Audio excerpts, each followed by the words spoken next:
Dr. Todd Snyder here, and if you've been watching my previous episodes on smile design, then you know this is episode number 3. If you've not seen the previous 2 episodes, I'd recommend going back and watching those first. Now here's another patient example where on initial evaluation she looked very symmetric. However, utilizing the split image reflection technique from the TS system, we can again see very quickly and easily that her face is not symmetric, and we can start to see where we have deficiencies and or excess in her smile display, tooth positions, arch form, buccal corridor, and tooth proportions. So you'll notice in this image her face is a little enlarged, her smile is broader, and it starts to show you some of the deficiencies in lip position, in teeth, and gum position. Now all 3 of these images are very quick ways to evaluate one's appearance in just a couple minutes. You'll notice how obviously one is broader, the other is smaller. Now, certain teeth now start to stand out as undesirable. Maybe to you, maybe to the patient. Doesn't necessarily have to correspond.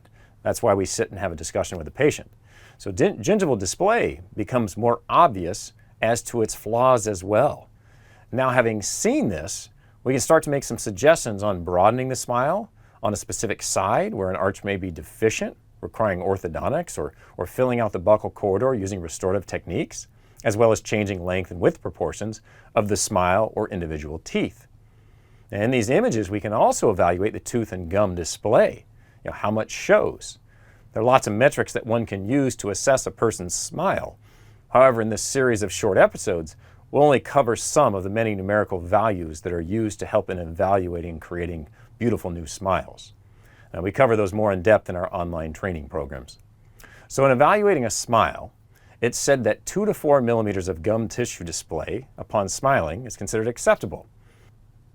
However, I would say no more than 4 millimeters of display is acceptable based on age and lip position. Displaying more than 4 millimeters of gingiva may need correction, as you can see in this example, which dramatically changes the patient's appearance.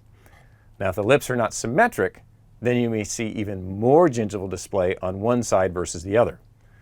And so this problem should not be addressed with simply gingiva alone. Maybe sometimes putting in some fillers into the lips or having someone see a plastic surgeon to help out might create an even better smile. Hence, we point out these flaws in prior episodes before getting to this section, as we're only correcting teeth at this point. So lip positions can create an illusion of asymmetry in teeth or gums that is a distraction to the overall appearance. So it's not always just the gum and teeth, but sometimes the lip asymmetry is going to create even a worse appearance. So we also want to evaluate if the horizontal occlusal plane is crooked, or if the lips are creating a false appearance of being crooked, or if the entire maxilla is canted. With this broad overview of the tooth position, gum display, and lips, we're starting to tighten our focus on the patient's cosmetic appearance, but we're still evaluating things kind of on a larger level.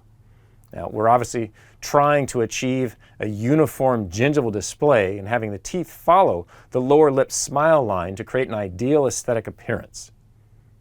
That's all for now. Start practicing some of these techniques with your staff and patients, and stay tuned for episode number 4.